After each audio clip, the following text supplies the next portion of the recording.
Brasil Cidadão. Sempre trazendo notícias da atualidade, do Brasil e do mundo. Olá, bom dia. Eu sou Joel Scala e começa agora o Brasil Cidadão, um programa do Observatório do Terceiro Setor. Na pauta do programa de hoje, o colapso da educação no Brasil. Uma pesquisa do Unicef revelou que mais de 5 milhões de crianças e adolescentes brasileiros tiveram seu direito à educação violado em 2020. Deste total, 1,39 milhão não estavam frequentando as aulas, seja no presencial ou no online, enquanto mais de 4 milhões não tiveram sequer acesso às atividades escolares. Para falar sobre o assunto, nós recebemos o Lucas Rogenburger, que é líder de relações governamentais de Todos pela Educação. A Laura Godinho Lima, professora associada à Faculdade de Educação da Universidade de São Paulo e pesquisadora em ano sabático no Instituto de Estudos Avançados da USP. Você vai conferir as notícias do mundo com a repórter Ana Paula Loureiro, da Rádio ONU, direto de Nova York. Os destaques do site do Observatório do Terceiro Setor, com a repórter Isabela Alves, e a participação especial do jornalista Franklin Valverde. Bom dia, Franklin. Bom dia, Joel, bom dia, Lucas, bom dia, Laura, e bom dia a você que está em sintonia com o Brasil Cidadão. Olha, teve um acontecimento na semana passada, Franklin, que eu quero repercutir com você. A declaração da Xuxa a respeito do sacrifício dos animais, com experiências, né, que a indústria da beleza faz, e ela sugeriu que isso fizesse com os presidiários que estão condenados com mais de 30 anos de cadeia. A imprensa não abordou isso, mas que declaração, hein, Franklin? Foi uma declaração infeliz, né? Eu acho que essa declaração acaba remetendo sempre ao período nazista, né? No qual os presidiários sempre eram utilizados para experiências científicas, ditas científicas, sem ter, digamos, a anuência dessas pessoas que queriam participar disso, né? E aí, nessa fala da Xuxa, parece que inclusive ela já até se retratou, né, da infelicidade dessa fala, tem um componente racial muito forte aí por trás, né? Porque no caso do sistema presidiário brasileiro, a sua maioria é composta por negros e pardos, né? Então aí você percebe também aí que tem um componente, né, preconceituoso aí, que achar dessas pessoas, né, tudo bem, tá preso mesmo, lá faz o que bem entende. Não é assim, né? Eu acho que as mesmas vacinas hoje estão sendo testadas, a de Covid, as pessoas que recebem essas vacinas para fazerem os testes, elas aceitam isso. É consentida essa participação, tá? Jamais obrigatória, né? Dessa forma de se colocando isso, na história mundial, isso existiu durante o período nazista na Alemanha. Ainda bem que ela se retratou, mas o mais grave é que muita gente no nosso país pensa como ela, né? É isso que é mais terrível, né? Entre janeiro e março, as escolas públicas particulares de São Paulo registraram mais de 4 mil casos confirmados de Covid-19 e a morte de 21 pessoas entre alunos, professores e funcionários. Em decorrência da doença, ao todo, foram registrados 24.345 casos suspeitos de coronavírus nas unidades escolares. A maioria dos casos confirmados, 59%, está em escolas estaduais, seguidos pelos colégios particulares, 37%, e pelas unidades municipais, 3%. Dos 21 óbitos, 19 são de servidores e 2 de alunos. Entre os mortos, tinha 13 pessoas com doenças crônicas consideradas com comorbidades, e 8 não. Os dados são da Secretaria Estadual de Educação. Bom dia, Lucas. Seja muito bem-vindo ao nosso programa. Bom dia, Joel. Bom dia, Franklin. Bom dia, professora Laura. Um prazer estar aqui com todos vocês, todos os nossos ouvintes. Para discutir o colapso na educação brasileira, você começaria como, Lucas? Como a gente reverte esse cenário? É importante a gente fazer um diagnóstico preciso de onde a gente está e por que a gente está. O Brasil já tinha fragilidades estruturais antes da pandemia, e o que a gente vê na pandemia é que essas situações se aprofundam e, infelizmente, levam para situações ainda mais precárias, ainda mais perigosas para as nossas crianças, jovens, professores. Quando a gente olha para a atuação do governo federal, nesse governo, é uma atuação muito apática, muito distante, muito descoordenada. E é um momento em que estados e municípios, especialmente os grandes responsáveis ali pela oferta na educação básica, mais precisariam de suporte.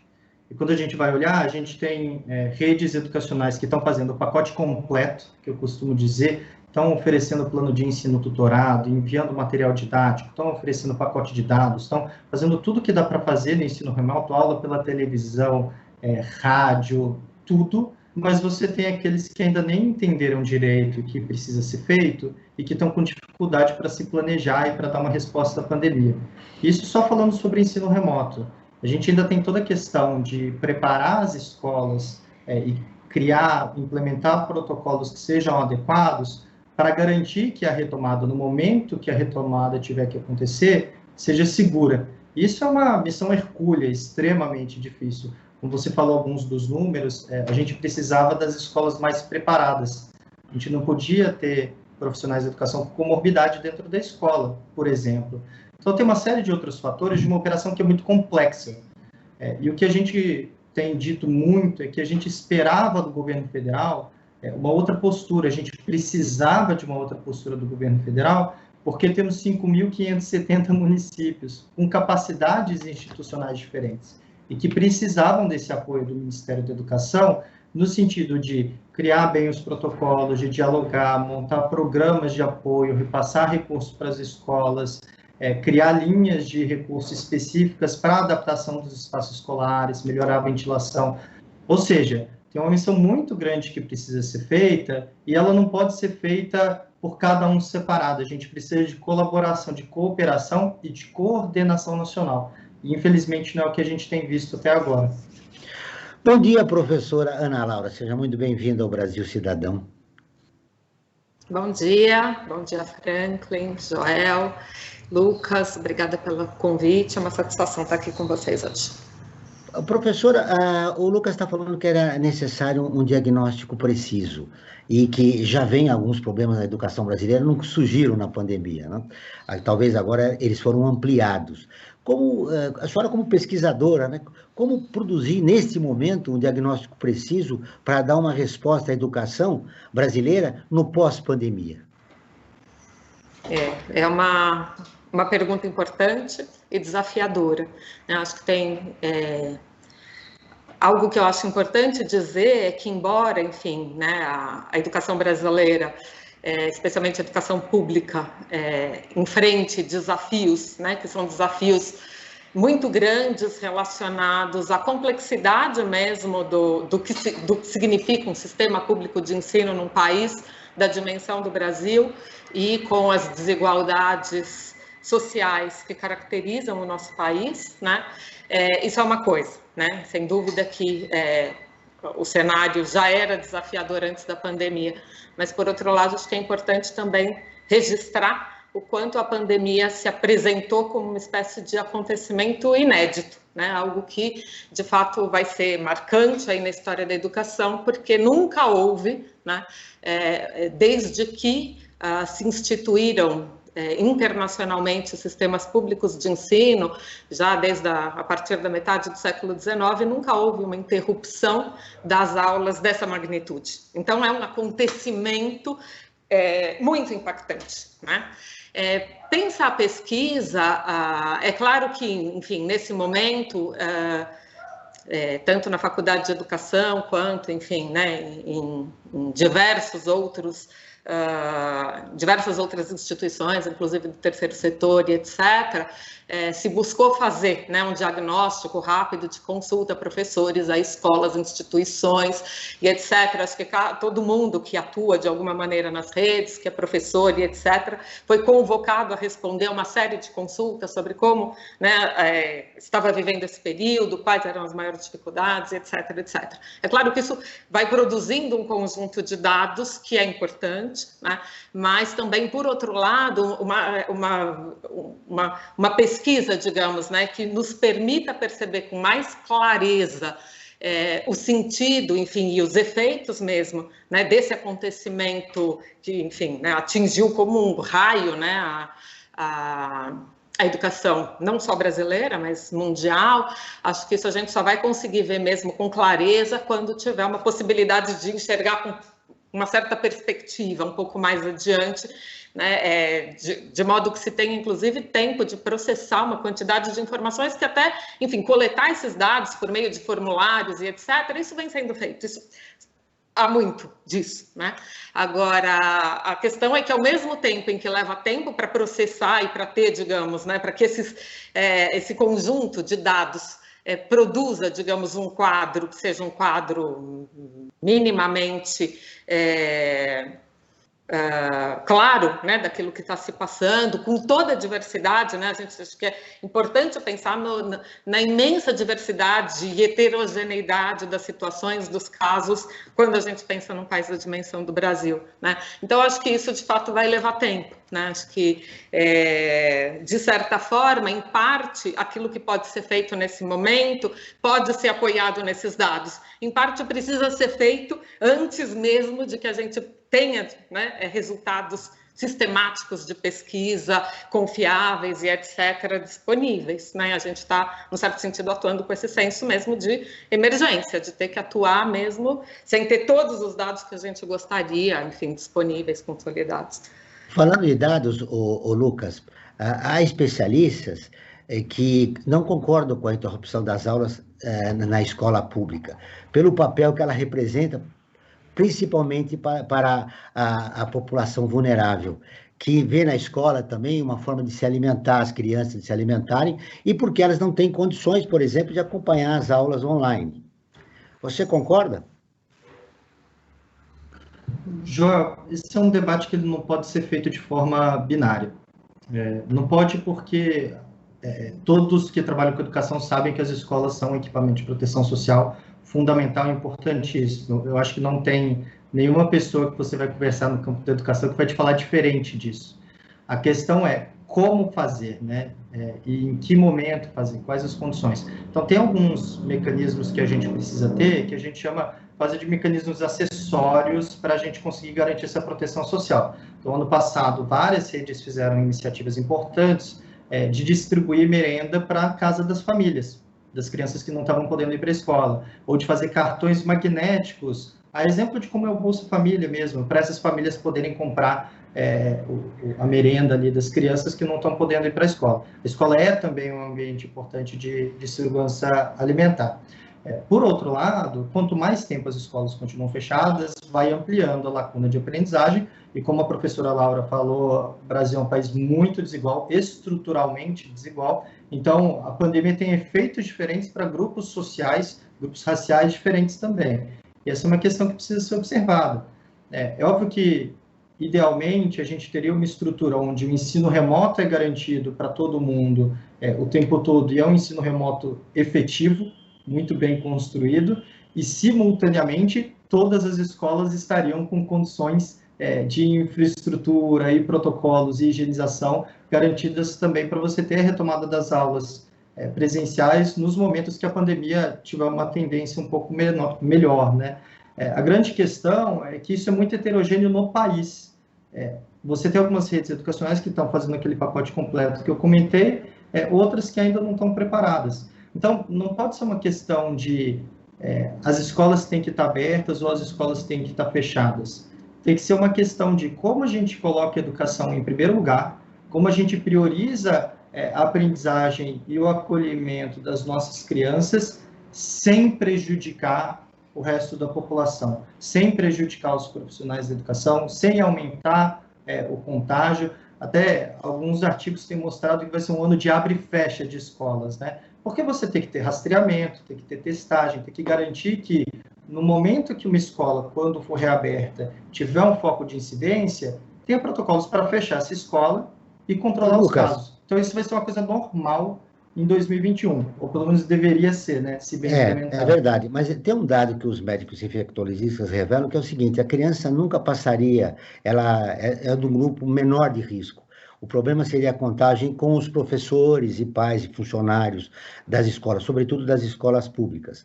Claro, obviamente, vacinando todo esse grupo, que seria considerado grupo de risco, que é uma escola realmente fechada, ela deixou, com dados revelados aí oficialmente, 9 milhões entre crianças e adolescentes sem acompanhar. Quer dizer, houve um prejuízo na educação da população mais vulnerável do país. Eu queria saber sua opinião, professora Ana Laura. A senhora concorda que as escolas poderiam estar abertas se tivesse um plano do governo para imunizar professores e funcionários?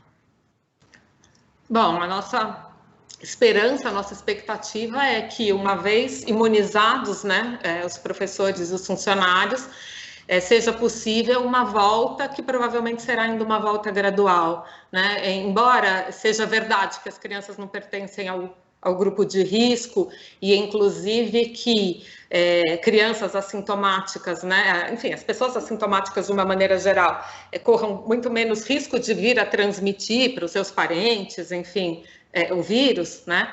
Ainda assim, não dá para dizer que seja seguro para uma criança contrair coronavírus, né? Porque há casos em que as crianças contraem, ficam doentes, adoecem e morrem. Há casos, né? Embora não seja... Em muitos casos no país já estão acontecendo isso.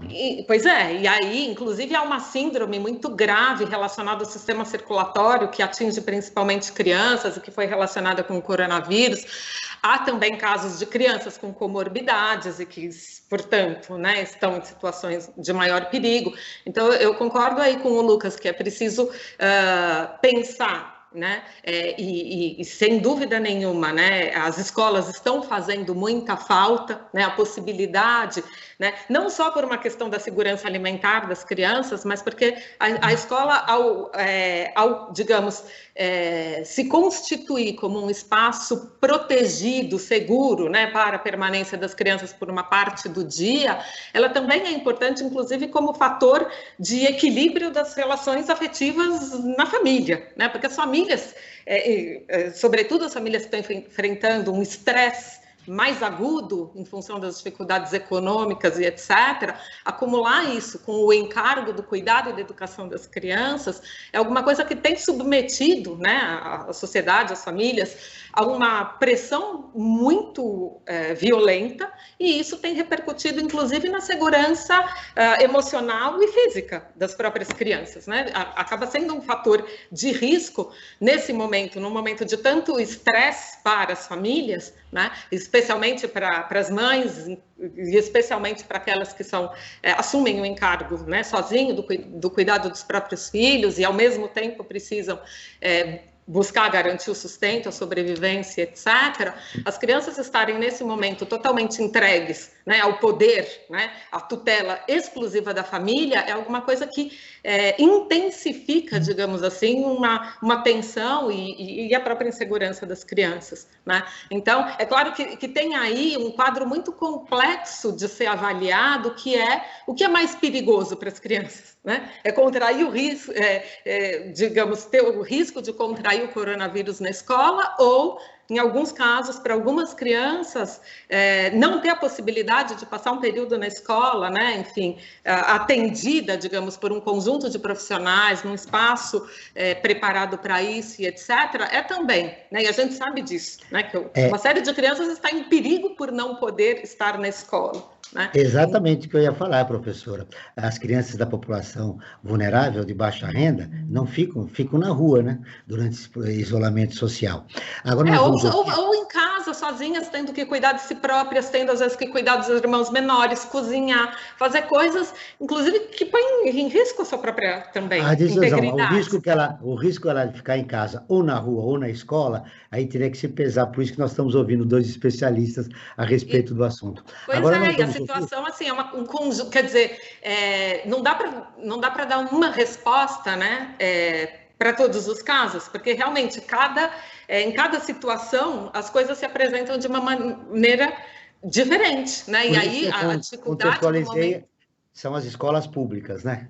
Que realmente mesmo no âmbito das escolas públicas, há uma imensa diversidade, né? Em termos de populações mais vulneráveis atendidas, populações menos vulneráveis, populações que contam atualmente, enfim, crianças que têm a possibilidade de contar até com a atenção integral da mãe, mas em alguns casos porque a mãe precisou abrir mão do emprego para poder cuidar das crianças ou porque ficou desempregada.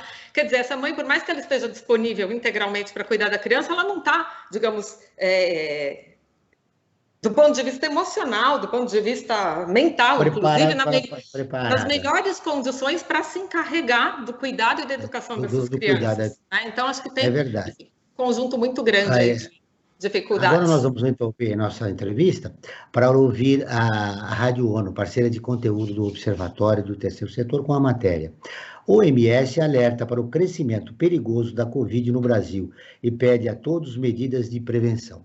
A Ana Paula Loureiro, de Nova York, tem as informações. A Organização Pan-Americana da Saúde, a OPAS, alertou para a terrível situação no Brasil devido à pandemia de Covid-19. Falando a jornalistas em Washington, a diretora-geral da agência, Carissa Etienne, afirmou que o vírus continua crescendo perigosamente em todo o país, com casos e mortes aumentando e a ocupação de leitos de UTI chegando ao limite em muitos estados. It is critical for all Brazilians to adopt the preventive measures. Para a chefe da OPAS, é fundamental que todos os brasileiros adotem as medidas preventivas que estão sendo colocadas em prática para desacelerar a transmissão do vírus. Etienne contou que a situação já afeta os países vizinhos. Os casos sobem na Venezuela, perto da fronteira com o Brasil. Mais de 1.200.000 pessoas foram diagnosticadas com Covid-19 nas Américas e mais de 31.000 morreram da doença. Houve mais notificações nesses 7 dias do que na semana anterior. Os casos começaram a estagnar em países como os Estados Unidos, Canadá, México e Panamá, mas aumentaram na Guatemala, no Chile, no Paraguai e no Uruguai. No Caribe, a maioria dos casos ocorreu na Jamaica, onde aumentaram continuamente por várias semanas. Outras altas ocorrem em Cuba, Aruba, Curaçao e Antigua e Barbuda. Para Carissa Etienne, esta situação é uma emergência ativa de saúde pública. Da ONU News em Nova York, Ana Paula Loureiro. Continuamos com o Brasil Cidadão, programa do Observatório do Terceiro Setor. Já estamos falando sobre o colapso da educação no Brasil, com Lucas Rogebrugger, líder de Relações Governamentais de Todos pela Educação, e a professora Ana Paula Godinho Lima, que é professora associada à Faculdade de Educação da Universidade de São Paulo. Franklin, o número de mortos no país não para de crescer, mais de 3.000 por dia. É verdade, João. Acho que como não teve, desde o início, uma política bastante clara do governo federal de combate à pandemia, o vírus tomou conta do país. Tá? Acho que ele dominou todos os estamentos sociais do país. O governo é muito lento em tomar atitudes, principalmente o presidente da República, ele é reticente demais no combate, com idas e vindas, enfim, a gente não sabe para que lado que vai, parece aqueles aparelhos de aeroporto, biruta de avião, que cada hora bate para um lado, conforme o vento vai. Enfim, então nós vivemos dentro desse caos, né, Joel, infelizmente. Joel, eu queria aproveitar também o momento e falar que os nossos e as nossas ouvintes podem entrar em contato diretamente conosco, do Observatório Terceiro Setor. Nós temos uma linha aberta, direta com todos e todas, que é através do nosso WhatsApp. Tá? Por ele, as pessoas podem enviar suas sugestões de pautas, podem fazer suas críticas, elogios também, né? Quem não gosta de ouvir elogios, não é verdade, Joel? Enfim, essa é a linha direta, aberta com todos os nossos e as nossas ouvintes. E anotem o número, então, prefixo aqui de São Paulo, tá? 11 98851 2317. Eu vou repetir, 98851 2317, prefixo 11 aqui de São Paulo. E, Joel, em todos os programas nós costumamos fazer uma enquete sobre o assunto que nós estamos abordando, como hoje, por exemplo, o colapso da educação. Nós perguntamos para os nossos e as nossas ouvintes e pessoas que nos seguem em nossas redes sociais, se elas acham que o Brasil efetivamente está passando por um colapso da educação. E olha só o resultado, 97% das pessoas que responderam à nossa enquete disseram que sim, que elas acreditam claramente que o Brasil passa por um colapso na educação, quando há 3% que acha que não, que está tudo bem, está tudo maravilhoso. Né? Enfim, os números aqui mostram claramente que a população ela está claramente preocupada com os rumos que a educação no Brasil vem seguindo. E, Joel, falando em educação, eu queria colocar uma questão tanto para o Lucas como para a Laura. Né? Nós sabemos que a presença física, né, dos alunos e das alunas na sala de aula, na escola, o contato com os colegas, com os professores, isso é fundamental para a sua formação. E nós estamos praticamente aí há um ano, né, com algumas pequenas interrupções aí, há um ano mergulhados nessa pandemia. Enfim, o estrago já foi feito. Vamos ser realistas, né? Mas eu pergunto, tanto para o Lucas como para a Laura, diante dessa situação, o que pode se fazer para recuperar esse tempo perdido que já aconteceu, né, que não tem como você retroceder, de contato com seus amigos, com seus colegas, com seus professores ou suas professoras, que foi perdido durante esse ano? O que fazer para compensar, para tentar minimizar essa situação que essas crianças, esses adolescentes vivenciaram durante esse ano de pandemia? Lucas. Franklin, eu gosto de separar em 3 momentos, tá? E eu acho que eles ainda estão acontecendo. Então, a coisa do ensino remoto, tem alguns que dizem assim, já passou, vai voltar às aulas presenciais. Eu não concordo com isso. A gente ainda vai depender do ensino remoto durante um bom tempo, inclusive de forma complementar ao presencial. Então, aqueles que não fizeram precisam fazer com urgência, e aqueles que estão fazendo precisam melhorar. Assim que funciona, o governo serve para isso mesmo, né? Infelizmente, o presidente da República vetou há pouco tempo atrás um projeto de lei que era voltado a garantir internet e conectividade para os estudantes e para os professores. A gente espera que o Congresso derrube esse veto, porque isso é fundamental para garantir esse primeiro momento. A gente tem o segundo momento. Lucas, esse primeiro momento, desculpe de interrompê-lo, o presidente Jair Bolsonaro, sem partido, vetou em caráter integral esse projeto que previa um repasse de 3,5 bilhões da União para os estados para que melhorasse a internet e a conectividade no ensino básico. O projeto vetado previa que os recursos beneficiassem alunos da rede pública com famílias que estão no cadastro único do governo para programas sociais, matriculados em escolas de comunidade indígenas e quilombolas, e os professores. Muito bem, tá aí, continua, desculpe de interromper, só para acrescentar a importância desse dinheiro para atender a população vulnerável do país. Perfeito, Joel, foi ótimo. Inclusive, o recurso era previsto do orçamento de guerra, então ele não teria nenhuma complicação fiscal de teto de gastos, etc., como alguns alegaram. É que o governo não se movimentou, e quando se movimentou, foi essa situação do veto integral que a gente viu, que é muito ruim. O segundo momento é a gente pensar o que a gente faz agora para além do ensino remoto. Então, nós temos cobrado, quando a gente fala de prioridade para a educação, é que as autoridades façam tudo o que é necessário para garantir que os espaços escolares, para garantir que os protocolos, para garantir que as condições de trabalho estejam em ordem para você poder ter escolas abertas. Lógico que dialogando com a situação sanitária. Então, a gente não vai pegar uma situação sanitária horrorosa e falar, não, a escola tem que ficar de qualquer forma. Então, Secretaria de Saúde e Secretaria de Educação precisam dialogar para fazer esse segundo momento, e as escolas abertas têm vários formatos possíveis para isso, ninguém está defendendo também, olha, todo mundo na escola agora, nesse momento, independente das condições. A gente tem que garantir todas as condições de testagem, de rastreamento, de ventilação, de protocolos, e isso pode ser gradual, inclusive priorizando determinados grupos de estudantes que são estudantes mais vulneráveis, ou em idades que têm menos contágio, ou que estão numa situação de risco dentro de casa. Como a professora Laura falou, a gente tem situações em casa que são de abuso, de violência doméstica, de trabalho infantil, que são muito complicadas e que esse equipamento público, que é a escola, tem um papel fundamental em prevenir isso. E aí toda a questão da socialização que Franklin falou é fundamental. Tem um estrago que está feito, tem sim, principalmente porque as respostas foram muito heterogêneas. Mas mesmo que todas as respostas fossem perfeitas, é uma pandemia. Então, o estrago está vendo no mundo inteiro, não é só no Brasil, né? E o que nos leva para o terceiro momento, que é quando a gente estiver saindo da situação, e se Deus quiser essa situação acaba logo mais, e a gente vai ter todo mundo imunizado, e a gente vai ter a vida voltando a um determinado grau de normalidade, é o que a gente precisa fazer. E a gente precisa fazer políticas estruturantes.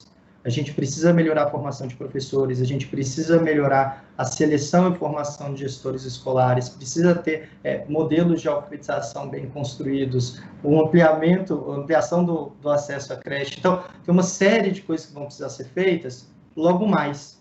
E a gente precisa de gestores públicos preparados para fazer esse tipo de coisa. Então, primeiro e segundo momento é o momento da emergência, que é o paliativo, em que a gente reduz dano. O terceiro momento é que a gente volta e a gente vai falar de acolhimento, de ter que acolher os estudantes, ter que acolher os professores, ter que acolher as famílias, os outros profissionais da educação, e aí trabalhar na recuperação da aprendizagem. Olhar para o currículo, ver o que ficou para trás, ver o que a gente não conseguiu ensinar nesse período, priorizar e focar na recuperação, na redução dessas lacunas, especialmente olhando para a desigualdade. A gente precisa entender que tem gente que ficou mais para trás e o sistema público precisa priorizar essas crianças que ficaram mais para trás e dar uma injeção adicional assim, de recurso, de esforço, de atenção para esses grupos menos favorecidos.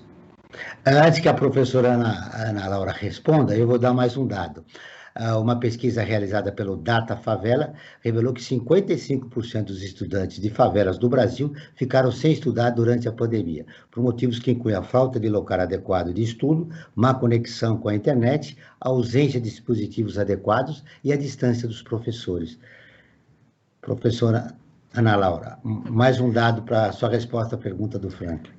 Pois é, acho que importante esses dados, né, que você acaba de apresentar, porque eles evidenciam a gravidade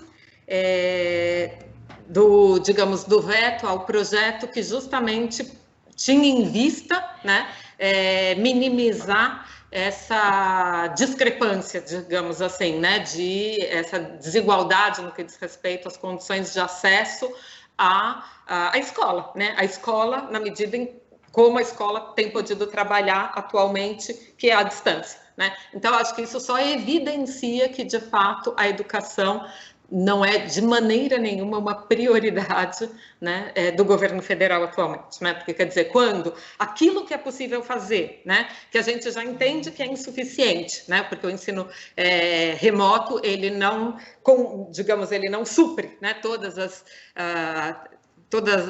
as oportunidades, ele não equivale, digamos assim, a todas as oportunidades que a escola presencial oferece de formação para as crianças, né? Mas, quer dizer, na medida em que isso o que é possível nesse momento, o governo, num certo sentido, considera que não, isso não dá para fazer, isso não cabe, bom, então, de fato, é porque a educação não é considerada uma prioridade, né?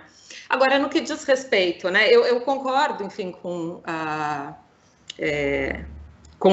os pontos apresentados aí pelo Lucas, mas queria talvez me demorar um pouquinho mais sobre o tema dessa questão, né, do estrago já foi feito, as crianças passaram um ano fora da escola e, enfim, como é que vai ser possível no momento em que, né, for possível o retorno à escola presencial e etc., como é que a gente vai fazer para recuperar o tempo perdido?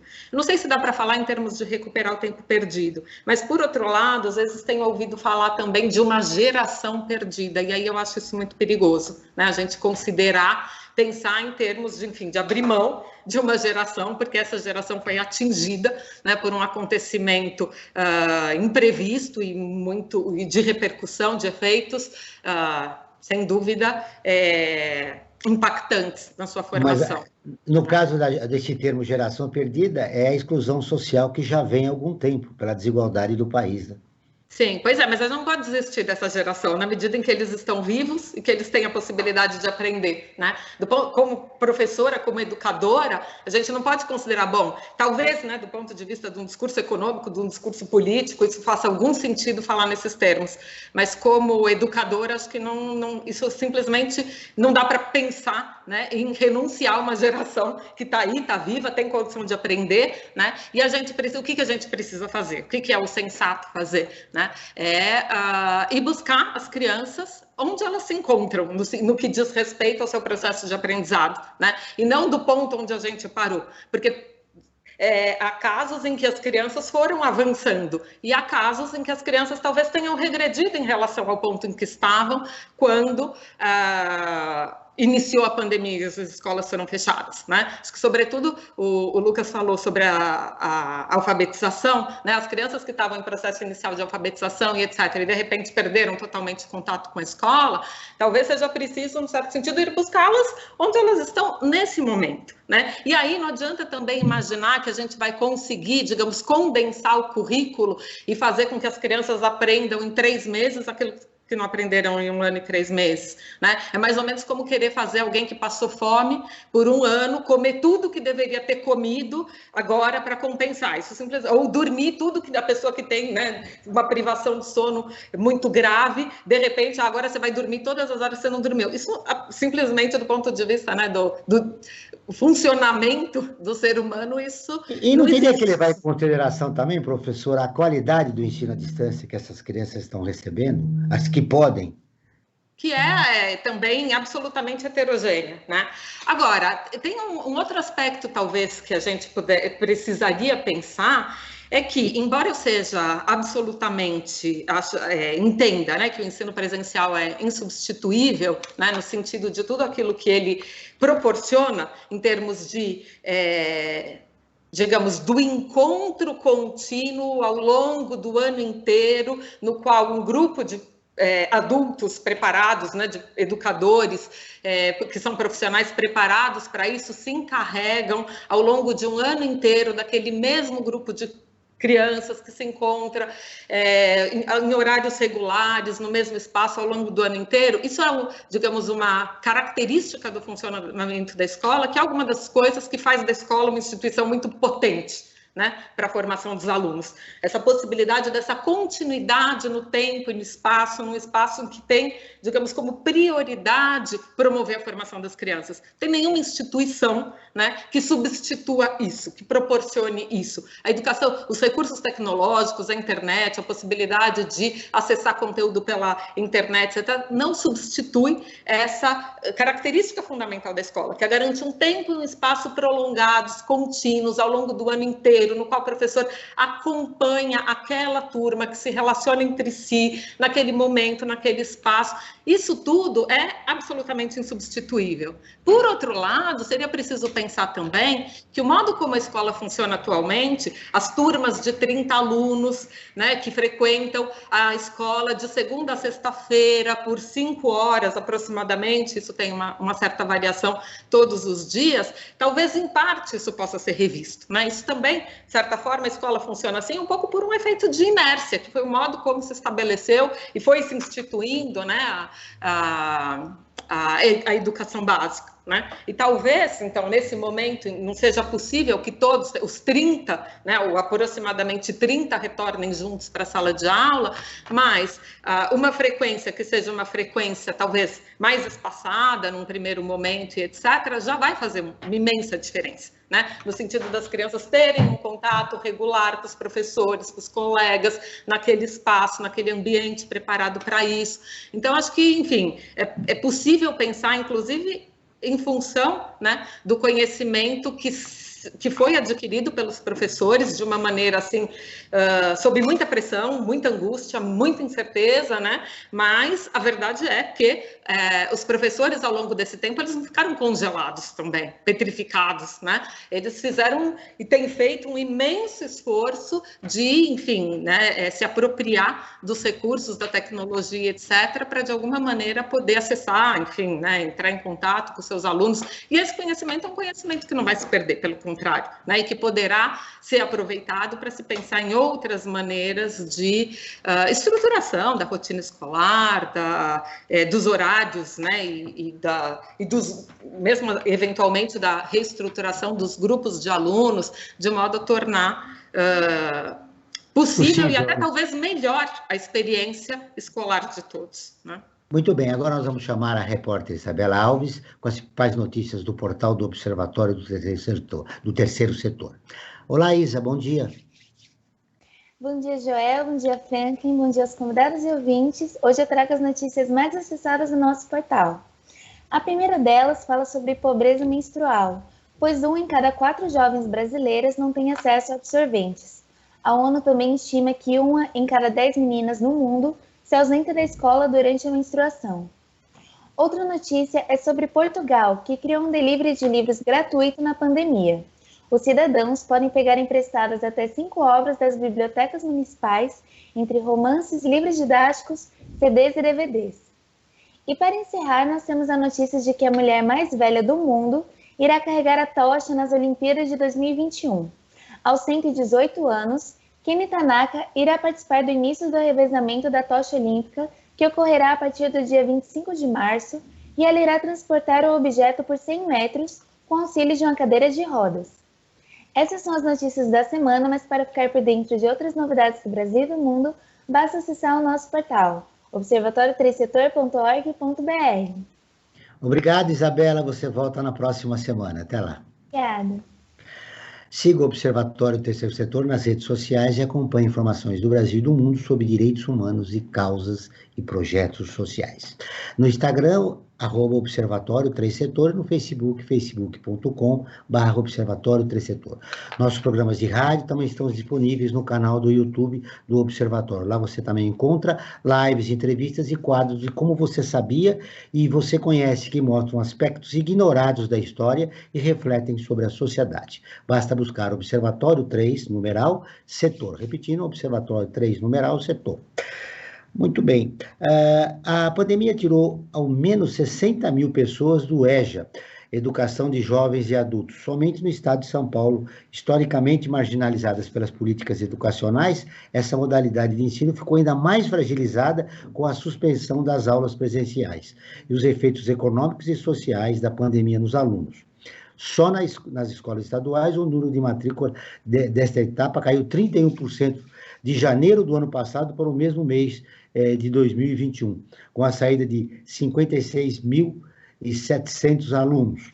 As matrículas na EJA vêm caindo ano a ano pelo país. De 2010 a 2019, a queda foi de 30%, passando de 4.200.000 pessoas para 3 milhões de alunos. Contudo, o público potencial para essa etapa é muito maior do que já o país já teve. Tem 11 milhões de pessoas de 15 a mais que não são capazes de ler e escrever, nem ao menos um bilhete simples.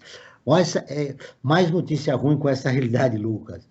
Como nós, aí voltamos à questão do diagnóstico, olha o grande desafio que a educação tem no país. Né? Nós temos um número expressivo de analfabetos funcionais no Brasil, que agora, com a pandemia, essa situação veio se agravar. Só para lembrar uma informação da ISA, que publicada no Observatório, no nosso portal, poderíamos importar, né, de Portugal essa iniciativa. Algumas iniciativas educacionais seriam fundamentais neste momento, onde não existem as aulas presenciais. Joel, eu achei ótimo, assim, quando ela falou, eu falei, gente, era uma coisa que seria super implementável aqui, né? A gente tem mecanismos para fazer isso, a gente já tem biblioteca virtual. Mas eu acho que tem uma coisa importante dizer de estudos, sabe, Joel? Que quando a professora Laura estava falando no começo, eu me toquei, assim. Quando a gente fala da pandemia, 90% do tempo a gente está falando sobre os problemas, sobre os desafios. E é importante que a gente faça isso porque a gente está no modo emergência. A gente tem que resolver problema e tem que resolver agora, e às vezes não vai ter todos os dados, e a gente tem que trabalhar. Por outro lado, é muito ruim o discurso de terra arrasada na educação. A educação brasileira melhorou muito nas últimas 4 décadas, muito mesmo, em termos de acesso, em termos de permanência, em termos de melhorar a distorção, idade série, né? Então, aqueles estudantes que estavam na escola, mas estavam com uma idade muito diferente do que deveriam estar para o que elas estão fazendo ali. Então, eu estou trazendo isso para dizer que a gente tem ótimas iniciativas na educação. Na EJA, a gente teve avanços ao longo do tempo, inclusive de outros modelos de EJA que foram dialogando melhor com o que a população nessa faixa etária precisa, inclusive algumas coisas novas de EJA profissional que são ligadas à demanda que essas pessoas têm de profissionalização ao mesmo tempo também de alfabetização, da conclusão da educação básica. A gente precisa retomar. Então, quando eu falo daquele terceiro momento, que é um momento que a gente precisa olhar para essas políticas estruturantes, é olhar para esse tipo de coisa. A gente precisa olhar para o melhor que o país tem, e o Brasil tem muitos bons casos em comunidades, em escolas, em redes municipais, redes estaduais, e olhar para esses casos e tentar ajudar esses casos a serem replicados no país. As universidades, a academia tem um papel muito importante para isso, fundamental. A sociedade civil, o terceiro setor também, com Todos pela Educação, essa é uma das nossas missões, é dar visibilidade a isso, tentar ajudar esses casos a melhorarem, né, a ampliarem no país, e o poder público tem um papel fundamental.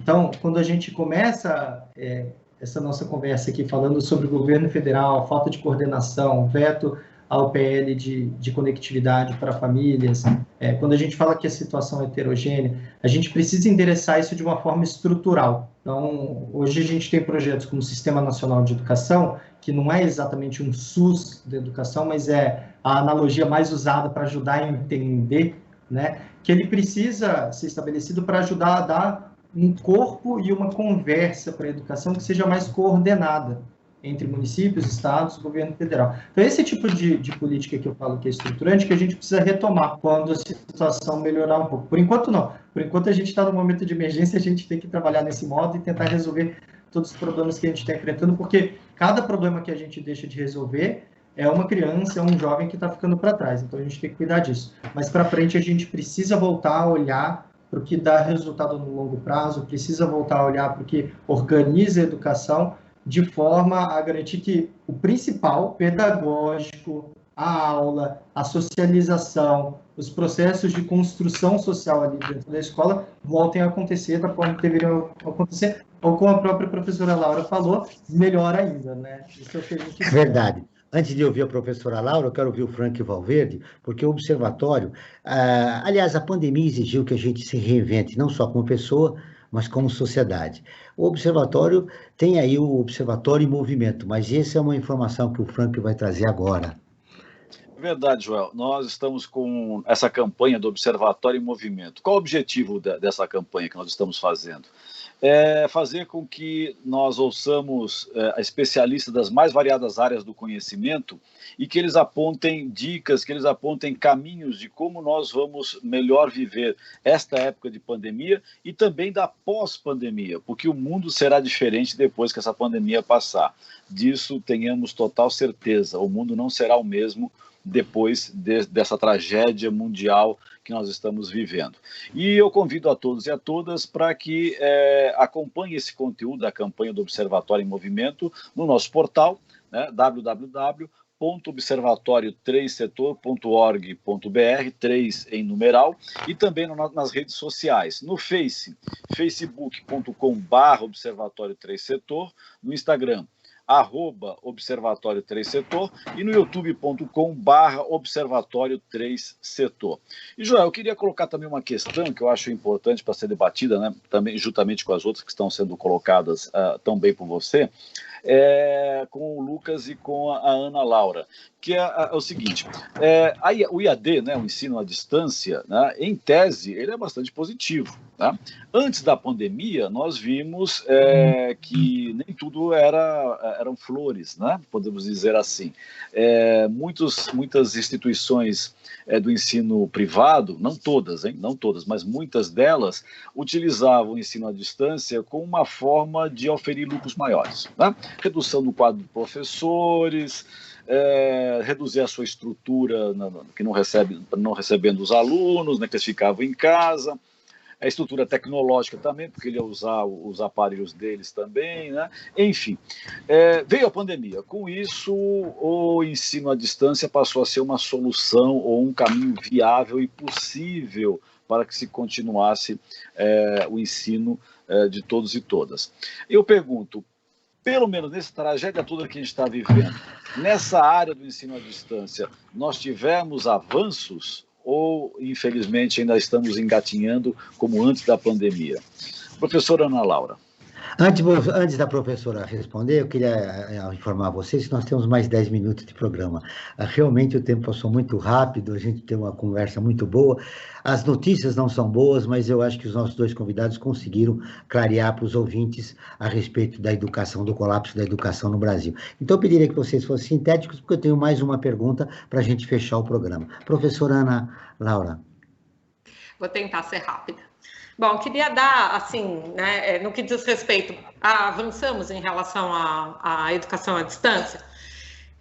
Em parte, né, o que aconteceu, né, de fato, se a gente quiser ser preciso, foi uma transição, né, da educação presencial para algo que a gente pode chamar, talvez com mais precisão, de ensino remoto do que propriamente de educação à distância, no sentido de que, em grande parte, né, o que os professores fizeram, eu incluída, foi mudar, né, a nossa forma de comunicação com os alunos para um formato à distância, mas que, de certa forma, reproduz aquilo que a gente aproximadamente fazia em sala de aula.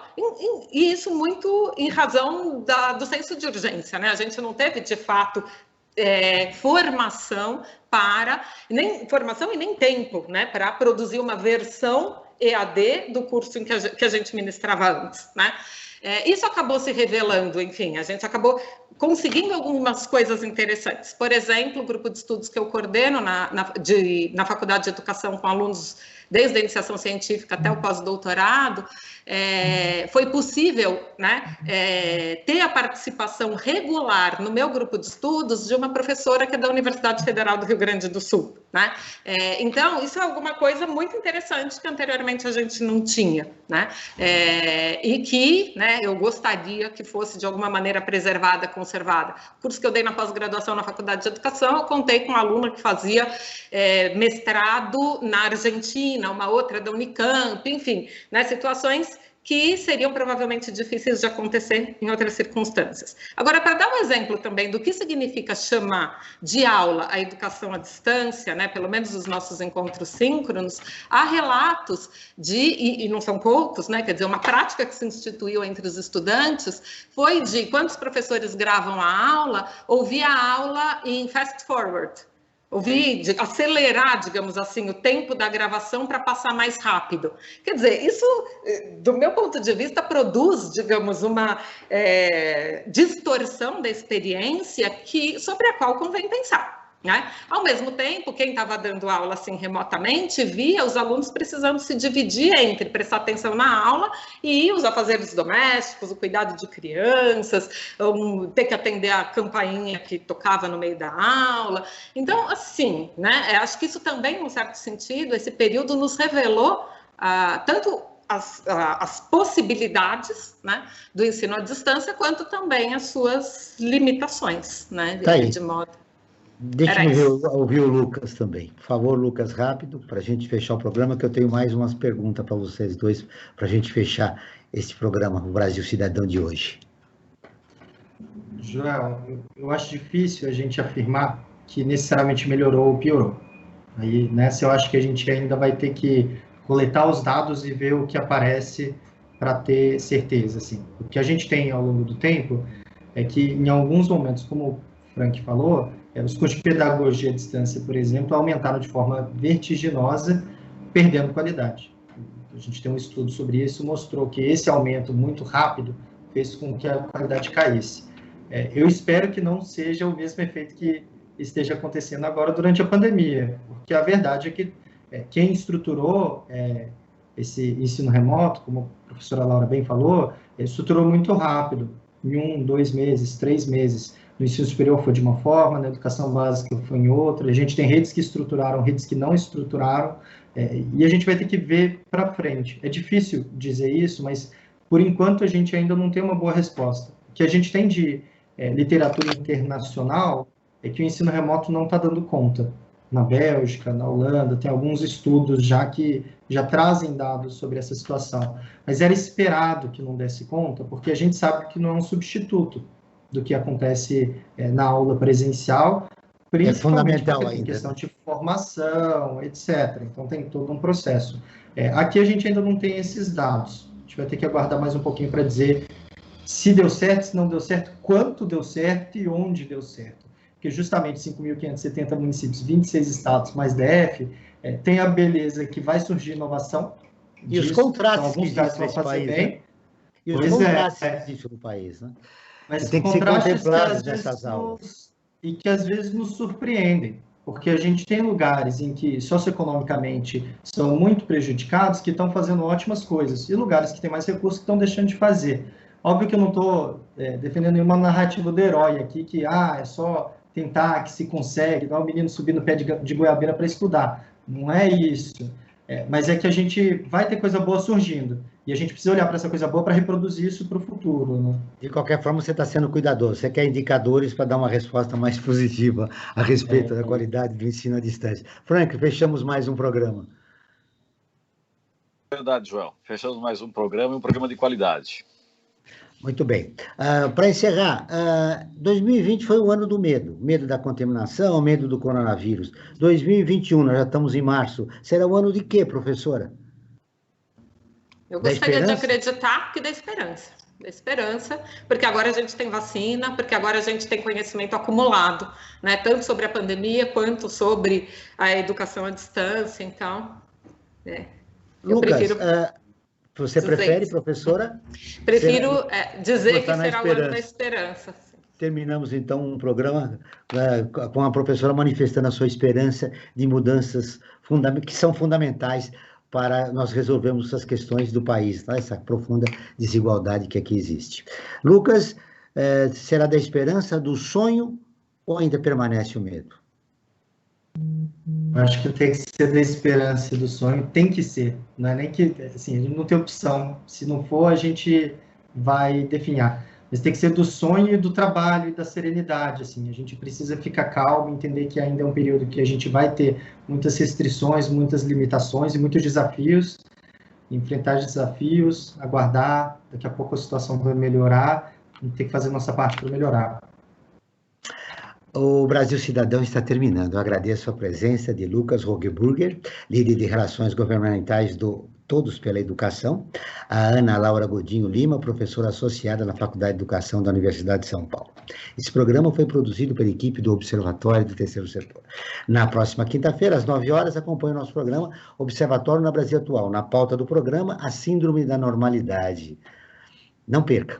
Ficamos por aqui, sempre na luta por uma sociedade mais justa, solidária, sustentável e tolerante. Até o próximo programa.